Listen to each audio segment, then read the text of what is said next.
Quelles seront les options qui s'offriront à nous dans un peu plus d'un an? Nous, chrétiens, sommes toujours aux avant-postes de la lutte pour la dignité de l'homme, pour la justice sociale. Et nous n'avons, ces dernières années, pu que constater, totalement impuissants, le délitement du lien social, la dégradation des conditions de vie d'une grande partie de nos concitoyens. Et à l'échelle internationale, nous avons constaté ce retour, des rapports de force assumés, des comportements de prédation revendiqués. De ce second quinquennat d'Emmanuel Macron, il ne restera pas grand-chose, si ce n'est un déficit abyssal, quelques réformes profondément contestées et quelques avancées sociales, comme l'inscription du droit à l'IVG dans la Constitution et très certainement la légalisation de l'aide active à mourir. Des avancées qui signent le recul de la prise en compte de la dignité de chacun. Politiquement, la polarisation de la vie démocratique joue aux extrêmes, tandis qu'une grande partie des électeurs s'est retirée du jeu de la souveraineté démocratique et se considère comme définitivement exclu de cet exercice démocratique.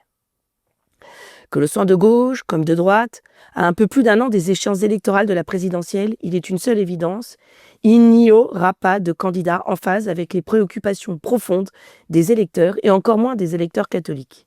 La tentation sera alors grande de baisser les bras et de cesser, nous aussi, alors que nous étions de bons citoyens, moins abstentionnistes que la moyenne, de se dire à quoi bon aller voter. Et alors que nous étions de bons citoyens, moins tentés par les extrêmes que la moyenne, de se dire « et si nous renversions la table ?» Ainsi, les catholiques mobilisés par les questions d'écologie intégrale, dignes héritiers des cathos de gauche, qui nombreux participent aux marches pour le climat, ne peuvent qu'être que des sceptiques devant l'option qui leur est proposée avec les mouvements politiques écologiques. Alors qu'ils s'interrogent sur le pouvoir de la technique, questionnent le dogme d'un progrès tout-puissant, ces catholiques se trouvent confrontés à défendre l'environnement avec des militants qui prônent le progrès de l'émancipation sociétale et réduisent la lutte pour la justice sociale à des incantations. Il y a donc de quoi pour les catholiques, lecteurs assidus de Laudato Si, de succomber à la tentation de la désespérance.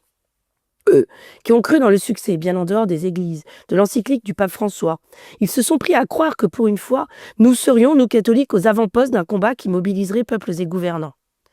Par un discours fondé sur la collapsologie, ces catholiques risquent alors de s'enfermer dans la théorie de l'effondrement inéluctable de la civilisation industrielle, oubliant ainsi que Laudato Si est avant tout une invitation à la conversion écologique et que cette conversion commence d'abord par la conversion de chacun. Quant aux cathos de droite, les conservateurs, ils ont eux le sentiment d'avoir perdu tous les combats, enfin ceux qu'ils ont bien voulu mener. Avec le mouvement social issu de la Manif pour tous, ils ont cru un instant qu'ils avaient du poids, qu'ils pouvaient compter dans le débat politique. Mais la loi sur le mariage pour tous a tout de même été votée et elle a été suivie par toute une série d'autres. PMA pour toutes, constitutionnalisation de l'IVG après celle sur l'allongement du délai légal et certainement une loi autorisant l'euthanasie ou le suicide assisté. Impuissants devant l'intrusion du genre et de ses extrémités dans l'éducation à la vie affective et sexuelle dans les écoles, ils ont retiré leurs enfants du système scolaire public et sous contrat. Devant la disparition de ce qui leur apparaît comme la culture chrétienne de leur pays, les catholiques conservateurs découvrent la tentation du repli. Ils se perçoivent comme une minorité, elle aussi opprimée, dont ils se sentent les garants. Pour la défendre et la maintenir vivante, rien de mieux alors de vivre comme les Gaulois d'Astérix et Obélix, reclus sur eux-mêmes avec la tentation d'oublier que même s'ils ne sont pas du monde, ils sont dans le monde. La modernité qu'ils dénoncent leur fait oublier qu'ils ne sont pas les seuls à en souffrir, et en s'en protégeant, ils se retirent. La solidarité avec le genre humain n'est plus de leur ressort.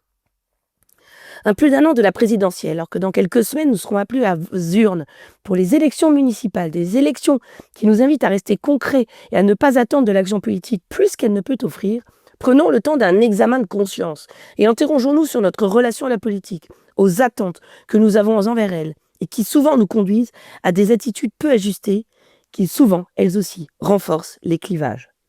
Enfin, je dis ça, je dis rien.